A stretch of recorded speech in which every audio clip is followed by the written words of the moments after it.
Good morning, students. I hope so everyone is good and everyone is doing fine. So we have completed off with this chapter in our previous lecture. We have summarized the entire chapter, and today we are going to discuss the NCERT question and answer solution lecture from the chapter number 7, Lifelines of National Economy, class 10, subject Geography. So today this is the basically going to be your class work that you have to do in your main notebook. I will let you know which question you have to do in the notebook and which question you have to do in the book. So majorly the MCQs you have to do in the book only, and from question number 2 you have to start writing down in your notebook with the questions that I have given you in the extra as an extra question in my previous lectures. You have to do that as well, and I hope so everyone have done it. So please everyone be ready with your book, your classwork notebook and one pen in your hand to write down the classwork. So we are starting off with the classwork now. So first of all, these questions, the MCQ questions, you have to do it in your book. So we are just going to discuss what are the major answers of these questions. That's it. And from question number 2, you can write it down. You can start writing down in your classwork notebook. So the first question is multi-choice question, A part. Which two of the following extreme locations are connected by the east and west corridor? So basically you have to tell that which are the extreme locations that are located and connected by the east and west corridor. So your options here are Mumbai and Nagpur. Second is Silchar and Porbandar. I've written a wrong spelling here. That's Porbandar. Then C is Mumbai and Kolkata, and D is Nagpur and Siliguri. So the correct option here is Silchar and Porbandar. So basically that's the correct option, which is connecting the east from the west of the corner, basically from Assam to Gujarat. Now second B part is which mode of transportation reduces transshipment losses and delays. So basically you have to tell which mode of transportation reduces the transshipment losses and delays. So the options here are A, railways, B, roadways, C, pipelines, or D, waterways. So the correct option here is C, pipelines. Pipeline is the mode of transportation that kind of reduces the transshipment losses and the delays also. Now see which one of the following states is not connected with the HVJ pipeline here. So you have to tell which of the states is not connected with the HVJ pipeline. So the options here are, first is Madhya Pradesh, second is Maharashtra, third is Gujarat, and fourth is Uttar Pradesh. So the correct option here is Maharashtra. Maharashtra is the state which is not connected with any of the HVJ pipelines in our country. Now D, which one of the following ports is the deepest landlocked and well protected port along the east coast? So you have to tell which amongst these ports is the deepest landlocked and well protected port along the east coast. So the options here are, first Chennai, second Pradeep, third Tuticorin, or fourth Vishakhapatnam. So the correct option here is D, Vishakhapatnam. Vishakhapatnam port is the one of the deepest landlocked and well protected port along the east coast side. Now E, which one of the following is the most important modes of transportation in India?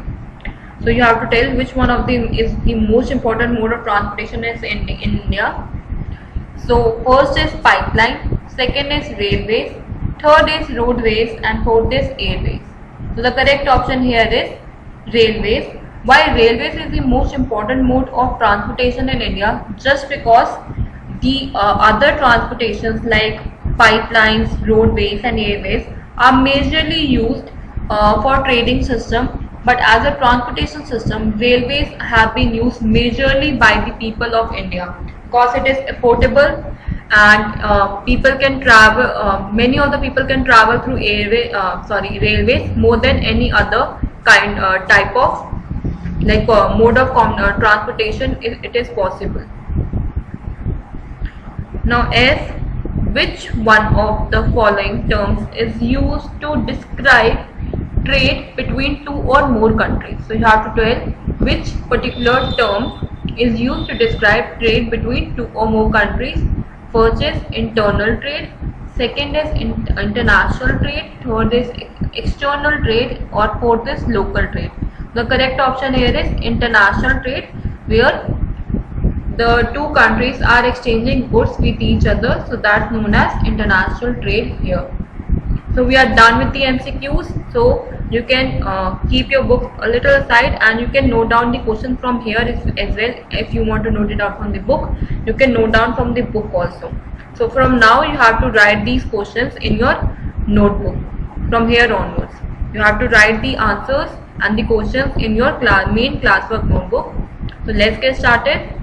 So question number 2, you have to answer the following questions in about 30 words. So the first question here is, state any 3 merits of roadways. So what could be possibly the advantages of roadways we are having currently? We have to discuss that. So the solution of this question is, the 3 merits of roadways are: the construction cost of roads is much lower than the railway lines. So basically the making cost, or we can say the construction cost of the roads, is very much less than any railway lines could be made up of. So that's the one advantage the roadways are having. Second, road transport is economical in the transportation of few persons and relatively smaller amount of goods over short distances. So basically road transport is economical in the transportation because many people can travel through it with in only shorter distance of time. It is reliable and it is well equipped, that it is economical in the transportation of few persons and relatively smaller amount of goods over shorter distance. Like if you have to travel from one place to another in a very short distance, or you have to pass on the goods from a very small distance of time, so it is good and it is economical that you use the road transport, but not for the longer distance, or if you have to travel for a longer distance. Roadways are not the much of a thing because it is very time consuming. Then third, roads can traverse comparatively more dissected and underlying topography. So basically you can build up these roads in any of these slopes, basically in your hills, in the sandy areas, in the desert areas. Roads can build up really easily and they have that indulging capacity to do that, but the railway tracks are quite difficult and it creates obstacles in making the railways in such kind of areas. Now question number 2.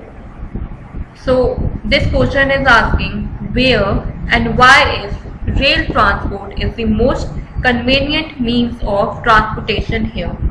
So the solution of this question is, rail transport is the most convenient means of transportation in the northern plains, as there are level stretches of land with high population density and rich agricultural resources as well. So basically if you have to elaborate this answer, you can elaborate more also in this question, that why this rail transport is the most convenient means of transportation. So one point you can add on more into this, that for the longer distance need to cover, we can choose railways. That's the most optimum choice. Then the roadways, it is possible. Then they are having these stretched lands with high population density and rich agricultural resources. This is another point that you can add on. And third thing that you can add on here is that you can use this rail transportation as for the multifarious activities as well. where you can do your business. You can use this particular medium for your business, sightseeing, pilgrimage, and so on. So if you want to add on few more points in this, you can add these points which I have just said. Now third, it is asking what is the significance of the border roads here. So what is the basic significance of the border roads? So the solution of this question is border roads are of strategic importance, and these roads in the bordering areas of the country have improved accessibility in areas of difficult terrain and have helped in the economic development of these areas as well. So basically these border roads are very strategic because they are handled with the neighboring countries. So basically there is an organization who handle these particular roads in the making, and with the administrative thing as well. They think about each and everything, they strategize everything, and then they make these roads. So basically these bordering areas of the country are very significant and very important for our economy, because we are like they are making a border. We are making a border with the other countries, and basically the accessibility to obtain these particular difficulties is very important to do that. So that's why they help in the economic development of these areas most of the time, especially these border roads and border lines that we have created with the neighboring countries. Now D. So this question is asking what is meant by trade and what is the difference between international and local trade here. So very simply the answer of this question is the exchange of goods among people, states and countries are referred to as trade. So anything, any kind of good we are exchanging among different people or states or any countries that we are trading amongst, that is known as trading. Then trade between countries is called international trade. So I just told you that the trading system, when we exchange goods with the other countries, that is known as international trade. We are taking or we are giving away any sort of goods we are exchanging from the other country, that is known as international trade. Then local trade is carried out within cities, towns and villages of a country. So local trade are basically that happens within the country. So we are exchanging goods with the which are carried out within the cities or in the towns or villages of a country. So that is known as local trade. Now we are coming to the third question. So here you have to answer the following questions in about 120 words. The first question here they are asking is, why are the means of transportation and communication called the lifelines of a nation and its economy? So here you have to tell that why these means of transportation and communication called the lifeline of the nation and its economy. So the solution of this question is, the means of transportation and communication are called the lifeline of a nation and its economy because they are the prerequisites for fast development. So basically, if you need the development to happen, you need that the production should meet the consumers, the mean of transport and communication is the only way possible today. That is building up these things, that's making a link between these things, and it is prerequisite for the fast development. So today, India is well linked with the rest of the world despite its vast size, diversity and linguistic and socio-cultural plurality. So basically today India is well linked with the rest of the world through this mode of transportation only, despite of its vast size that like the world is having, the diversity they are having, the linguistic or socio-cultural plurality they are having. Still we are very much linked with each other and we are exchanging all these sort of goods and services with each other with utmost ease. Now these railways, airways, waterways, newspapers, radio, cinema, television and internet etc. have been contributing to its socio-economic progress in many ways. Basically all the mode of transportation and communication is somehow helping and contributing to the main socio-economic progress in many ways. So what are these particular ways? Along with trade, these different means of transport and communication have enriched our life and added sustainability to growing amenities and facilities for the comfort of life. So basically, just because of this trading system that is happening and the different means of transportation and communication we have, it has basically helped each and every person's life.